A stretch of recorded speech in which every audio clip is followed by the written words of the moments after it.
What is up, guys? Welcome to the channel. My name is Travis. Of course, this is TWA Motorsports, and today we are getting a start on getting the motor out of this thing. So I'm already sweating, as you can see.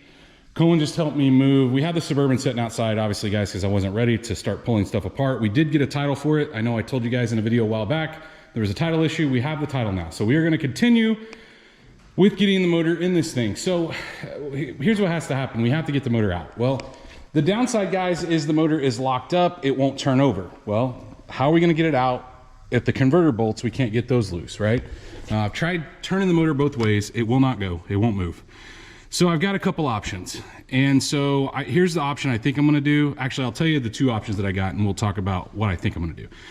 So I can try to pull there's actually three options, I guess. I could try to get the transmission loose, try to pull the converter off, pull the motor out off the converter. Guys, that generally damages stuff. I really don't want to do that option. That's kind of last ditch effort there. The other option, we can pull the wheels, the tires off, the axle, right? So the front axle or the front differential, we can pull it out. We can pull sway bar off. We can pull the power steering rack out. Then we can get the oil pan off. And then what if we're lucky enough to pop the windage tray loose, get that rod unbolted, and it frees it up? Guys, that's a lot of work for what ifs. Here's what I'm thinking I'm gonna do, which is the third option. And like I said, I think what I'm planning on doing, I think I'm going to get under this thing, loosen up the exhaust, get the starter out, pull the transfer case off, and pull the motor and trans as one unit. Now, that'll give me the ability to have it out here and get those two things apart without hopefully damaging things. Now, probably gonna have to take the hood off, but I've got it up on jack stands with a jack as well, so it's nice and sturdy. I think where we're gonna start is we're gonna try to get under it and loosen up the exhaust. Look, guys, if the exhaust fights me, I'm gonna sawzall that crap right off. I won't mess with it. It looks pretty crusty. That's how these things get. So I think that's where we're gonna start. We're gonna get under this thing. I'm gonna pop the starter loose. There's two 13 millimeters on the starter. You guys have seen me do that before. I'm gonna get that out of the way. I'm going to then get the wiring off the starter, and then we're gonna work on the exhaust bolts. I may show you guys bits and pieces of that, but that is the first start. I won't show you guys the exhaust because chances are I'm gonna have to saw it off, but let's get started. Let's slide under here and look at what we've got accomplished so far. It's not much, but look, the exhaust bolts did come loose. The problem is, guys, you can't get the Y pipe out of the way until the transmission cross member's out. So didn't get anything there. I even took the sway bar out, which is 15 millimeters where it hooks to the A-arms, 10 millimeters where the D-rings are. But look, without unhooking the other stuff, like the trans cross member, which I'm not ready to do yet, I can't get the exhaust out of the way. That's not a big deal. All right, so here's what we're gonna do. We're gonna move to the back, and we're gonna get, it's close quarters down here. We're gonna get the drive shaft loose, the rear drive shaft, and then we're gonna move to the front drive shaft. But all we need to do is take those 4 11 millimeters out. I'm gonna use my impact, and then I'm gonna use a pry bar to pry it forward. We'll get it out of the way. Now that we got that rear drive shaft out, we're gonna get the front one out. So same situation, you got 11 millimeters up front there, you got 4 of them. I might light in the way. But on this back here, guys, you're gonna have to cut this boot. You see that little metal ring? You're gonna have to cut that off. We'll have to replace that when we're ready to put it back together, but that's not a big deal. So cut that. That'll give you the ability to kind of push it in. Otherwise, it's never gonna come off. And similar situation, we're just gonna push it towards the back of the vehicle and get it out of the U-joint in the front, get that guy out of the way. You're gonna have to push it up past the differential in order to get it out, but we should have enough room to sneak it out of here. Now that we have the front drive shaft out, or prop shaft, or whatever you want to call it, guys, I've reached up in here and unplugged 3 electrical connections and the transmission vent tube. The vent tube's in a clip up top. You can see that's moved over to the right. The actuator that turns this thing on and off, the speed sensor. There's 3 total plugs. There was no locks in them. Just unclipping all 3 of those. So we've got all 3 of those unclipped. Now what I'm planning on doing is I'm going to loosen the transmission cross member and slowly have Cohen let this thing down to gain me some access to get to all, there's 6 bolts that hold the transfer case on. And so the goal here is to get those 6 bolts loose, but there's, you know, like 3 across the top that we really can't reach unless we let this down a little. So we'll just put the jack underneath, so underneath the cross member there, and let this thing kind of down as I loosen. I want to say these are 18s on one side and like 21s on the other, if I remember correctly, but I'll let you guys know here in just a second. We've got a long way here. So we got, those were 21s on both sides actually, to get the cross member out. 15 millimeters on these two guys here, okay? So now that we've got that out, it's actually resting on kind of the oil pan, which is not a big deal to me. And it's real close back here, but now we have access to these bolts that we need to take out to get the transfer case off. So you can see these guys here, I believe they're 15 millimeters. This is what I needed access to. There's 6 of these, I believe. And we're gonna have to take, I think that's a 15 to get the motor mount out of place so we can get to the very bottom one. So there's one on the very top. So you can see here kind of the indentions, 1, 2, 3, 4. Now the other good thing here, guys, is there's like this is a nut actually. So there's a stud that comes into this. So the good thing about that is it's not just gonna fall off in your face, at least it shouldn't. I'll probably put a jack under here as I'm loosening them up just to make sure, but then we'll have the transfer case loose. So check it out, look what we got out. Guys, you can see the bolts that I'm talking about and the studs. So what I actually did was I had Cohen lift up the bottom of this just to kind of balance it, and then I wiggled it back and forth, got it loose. And then guys, it's not, if you're under it where you can kind of like bench press it, it's not terrible. So that's kind of what I did, just lowered it down onto my chest. I was on the creeper, rolled out from under, well, rolled out a little bit, put it off to the side, and then kind of scooted it out. So it's not, if you're at an awkward angle, you know, it doesn't, the way it sets in there, it's kind of tilted like this. And so you can't really get a good hold on it. I will tell you, once I got it out, there was one more connection up top that I didn't see. You can see this. This was the vent tube that we had, but this guy right here, this was for the wires that went into this. So it was just kind of a keeper to keep them out of the way. And I was able to have him hand me a flat blade screwdriver, pop that guy open and get it out. So now we can move on to getting all the stuff loose off the transmission, so the wiring and whatnot, and then kind of work our way forward. We're gonna take a look at what we're gonna go after next here. And so here's what I've done. There's a heat shield you can see laying on the ground there. It goes on the side of the transmission. We need to get all the electronics unhooked. Still need to get the starter. I need to get the transmission lines out of this holder. On the other side, I took one bracket loose that holds your vent tube. See this guy right here? This actually was hooked to the front of the transfer case. There's a 10 millimeter right here on the side. We need to get our Torx and get the shifter unhooked. And then you could see the transmission line up front there. I believe that's a 13. These have all been 10s, other than this is a Torx. I need to get all these things unhooked down here. I'm gonna wait for the trans line last, just because I have a feeling we're gonna get some fluid everywhere, and I wanna make sure that I'm done down here, obviously, before that happens. So I'm gonna go ahead and knock all this stuff loose, and then we'll just kind of inspect and make sure that everything's kind of away from the transmission. All the fuel lines now are away, all the electronics are away. I think we're getting there. Got everything unhooked at the bottom. All the electronics that I showed you. Guys, there was one thing, two things that I didn't show you down there that you need to take out. One is your fuel lines are held by a 13 millimeter. It's loose, even though it doesn't look like it. There's a bracket that's holding it to the transmission, like the transmission has a stud. Same thing on the other side with the dipstick tube. I don't necessarily know that we'll have to pull it out, but I'm thinking we're gonna have to, just because I don't think we're gonna have enough room with the firewall as we start to lift this motor. So here's what I wanna get accomplished now. I wanna go ahead and take the valley cover off, and I wanna unplug the oil sending unit, and then you can see the plug in the center of the valley cover for the DOD. So I need to get those two things unplugged. And then what I'd like to do is, I think I'm gonna go ahead and take the balancer off. And the reason why is it's gonna give me a little more room to come forward with the motor. And then you can see I've left the power steering stuff hooked up here, but I still have some plugs that I need to undo down the side of the motor. So there's a couple grounds down there that I need to get unplugged on both sides. And I would really love, I think the AC worked on this, I would love to continue to use this. I don't know whether I'm gonna be able to get under there and get those unplugged without, you know, having to do that. The other thing I may end up having to do is take the fans out, but we're gonna get the first stuff that I talked about knocked out, and then we'll go from there. Took the fans out took the balancer off. Got the AC lines all unhooked except one. I actually ran my ratchet up against the frame, so it's going to come out as we're lifting this up. Look guys, you can see that I put my plate in the center.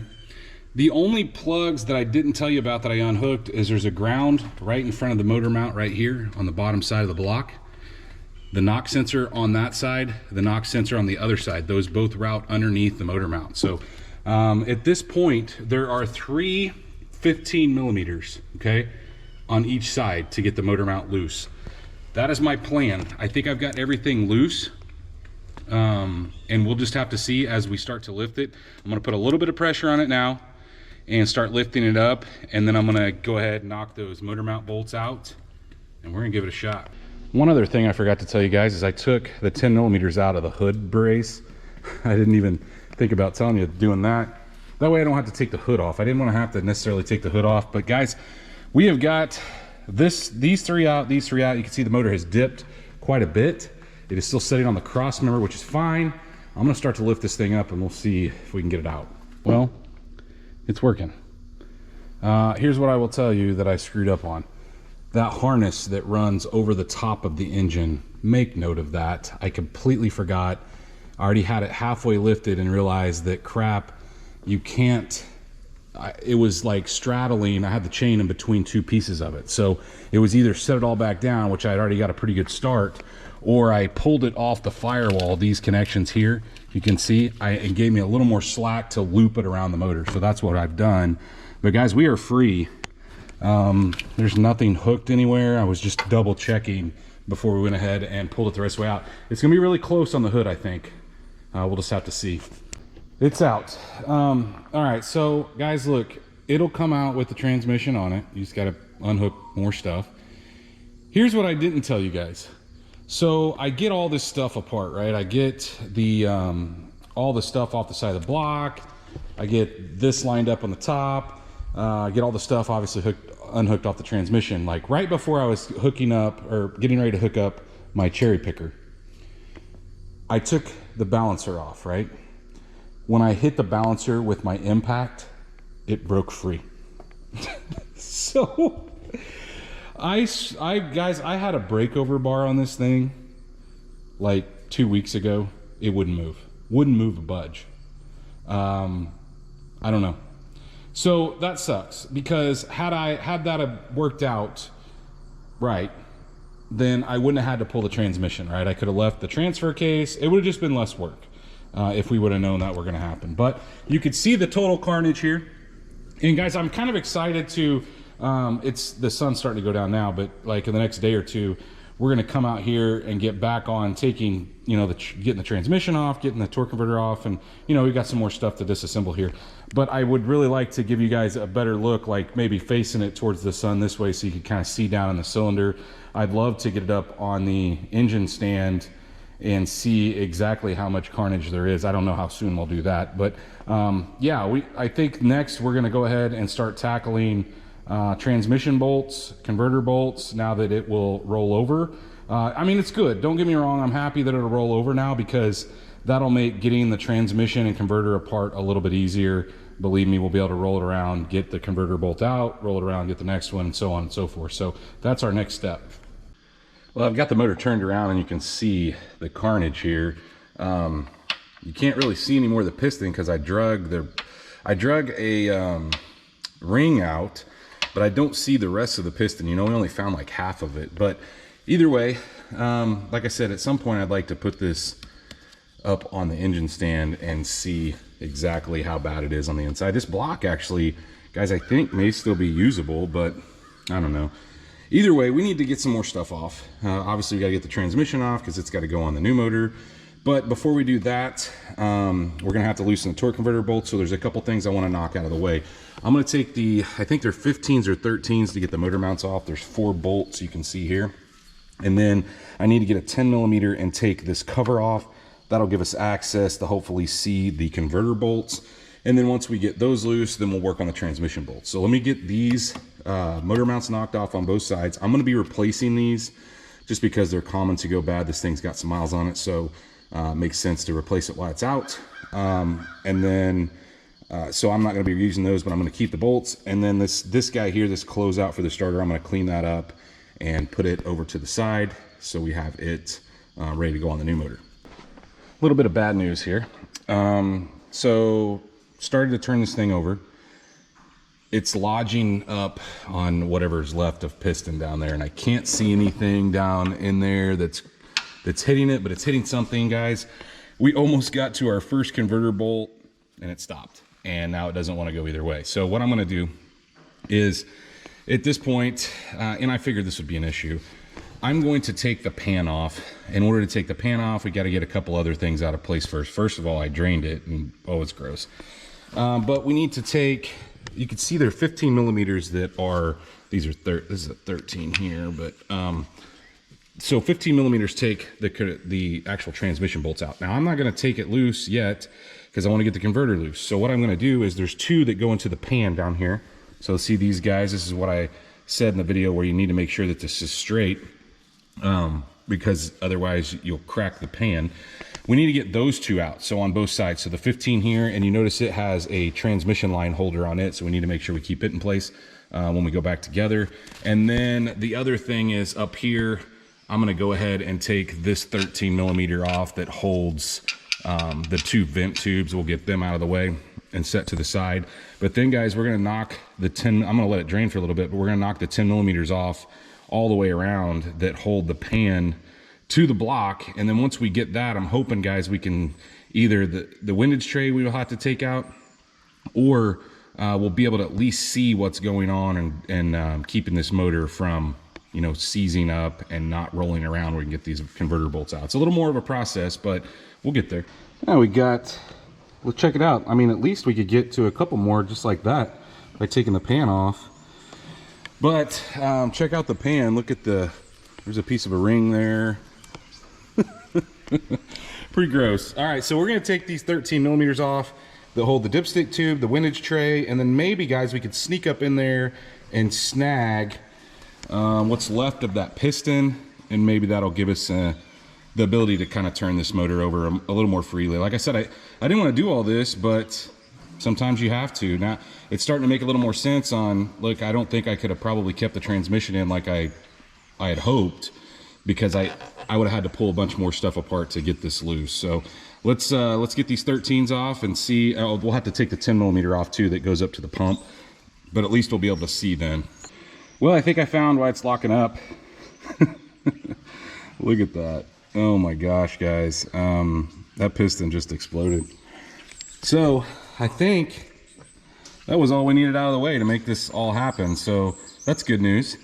We're going to try to turn it over now and get it freed up so we can get the converter bolts loose. Then we can get this transmission off this thing. It's turning over, which is good. 15 millimeter, I believe, guys. You can use the inverted or the hex on the inside, but you're going to strip it. I like these better because you can take them in and out and not ruin them, because they have that hex on the outside. The older ones didn't. They were rounded and they gave you some issues. So sometimes, guys, if these things fight you, you'll have to heat them up, especially if they're in the car. You know, obviously here I can get my impact and the swivel right there. So I'm going to knock this one out. We're going to roll it around. Actually, I can go over there and get that one without having to roll it around. And then hopefully we can get it to that top one and we'll be loose. There's only 3. All right. We were able to get all 3 of them out. So now we need to take the remaining 15 millimeter bolts out that hold the transmission to the block, and we will be free. At this point, guys, I think this is where we're going to call this video quits. You can see I pushed the thing out. I hate crawling around in like antifreeze and oil and whatnot, so it makes me crazy. I wanted to clean the floor up, so I got it all cleaned up now. You could see our hodgepodge of parts piled up here, but I'm excited because we got the old one out. The new one is ready to go in. I'm waiting on a few little things, like I need to get new motor mounts. I didn't know, I was pretty sure I would need to, but I didn't order them ahead of time. But in the next video, we're gonna get this thing put in. I don't know if we'll get it started. I'm hoping to get it started in the next video. It just depends on what I'm gonna do with exhaust and how everything goes together. But that is the plan in the next video, to get that. The other thing, guys, I did not show you, I did clean the transmission a little bit, just kind of wiped it down, but I put a plug in there to keep junk out of it. You can see it right there, that little red plug. And then I cleaned the gasket off for the mating surface between the transfer case and the transmission. So I'm gonna move this out so we can get the red truck back in here, and mainly because until I get some parts, it doesn't really matter. Actually, I could leave them both outside for that matter, but because the paint, look, that's another story. But anyway, hopefully you guys did enjoy this video. If you did, like always, smash that thumbs up button. What else do they need to do, Cam? Subscribe. Stay tuned to see what we work on next.